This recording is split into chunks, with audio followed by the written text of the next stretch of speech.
This is Dominic. Dominic works at a 5-star restaurant called the Pixel Palace. There, some of video games' most popular celebrities pop in to have a drink.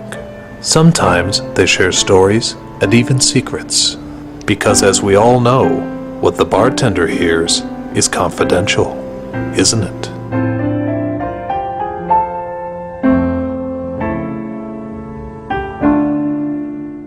So I'm sitting there tending bar when in walks one of our most famous customers, Mario. He comes in, sits down, orders a Ragu Sunshine Daiquiri. Only he didn't look himself. He looked very down the dumps. So I asked him, I said, Mr. M, what's with the long face? He says, trouble with the missus. I said, Peach? And he says, no, Donkey Kong, yes, Peach. So I says, do tell, lay it on me. And he says, well, it's, cleaning the pipes, if you know what I mean. I said, no, I don't know what you mean. And he says, trouble in the bedroom.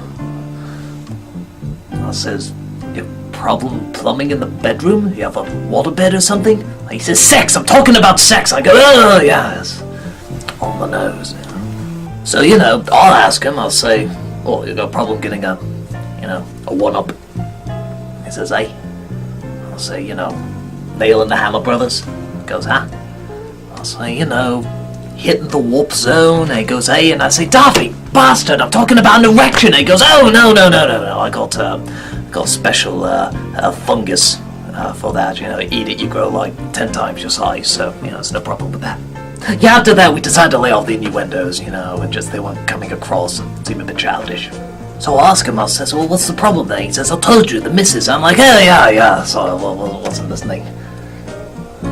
I say, I'm not getting my tip, am I? He says, no, you're not. He's a sly one. Dago twin. And I says, alright, what's wrong with her then? He says, well, she's just into really, really weird stuff. And I go, oh,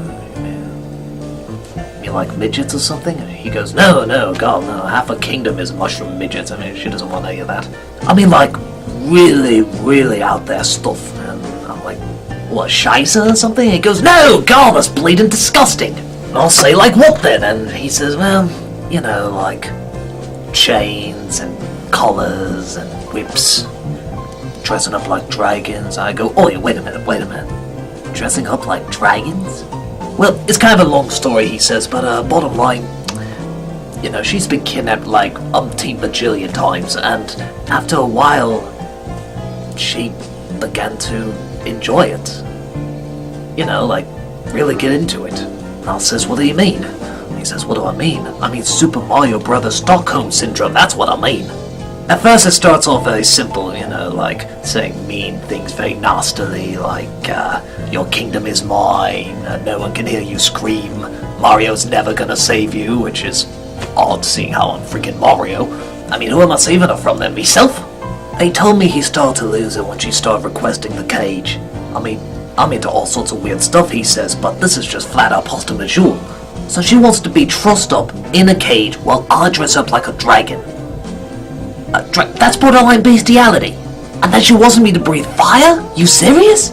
I mean, those flowers are fine and dandy, but do you know how much halitosis one gets? Or the heartburn? Mamma mia, he says, I have to go through 15,000 packs of my Lanta so my throat doesn't feel hotter than a Mexican's anus. And I says to him, I'll say, well, seems like you're in a bit of a Barney. He goes, what's a Barney? I'll say, Barney Rubble, Barney Trouble, it's Big Trouble. And he says, why'd you say Big Trouble? And I said, I don't know, it's a Cockney thing, it's just how I talk. I'm sure you say stupid things all the time. And he says, no, I never say stupid things. I'm like, oh yeah, this Italian plumber, imagine, never says anything stupid. So he gets a bit angry, I apologize. I say, just sometimes I ramble on, kind of like those pipe mazes, in the levels he's been in, they just go round and round and all that stuff, so... Where was I? Oh yeah, his wife's a kinky slut. So anyway, this all comes to a head after a particularly long bout of erotic Italian mushroom lovemaking. So he's got the cage, he's got the chains, he even got one of his servants Toad to dress up like Bowser for him so he didn't have to. Of course, Toad is a small bloke, so this was starting to look like a David Lynch Dr. Monroe experiment. But when she wanted him to go through the 8 levels of lava-soaked dungeons and whirling fire chains, that's when he drew the line. And drew it he did. drew it all the way to the Pixel Palace. She's probably still up there right now, waiting for someone to save her. Let the little peach roll, he says. In fact, she might even give Bowser a call. Have him come over to see her trussed up in a cage with a smaller version of him standing guard. I'd like for him to figure that one out. So I asked him, I said, well, what are you going to do?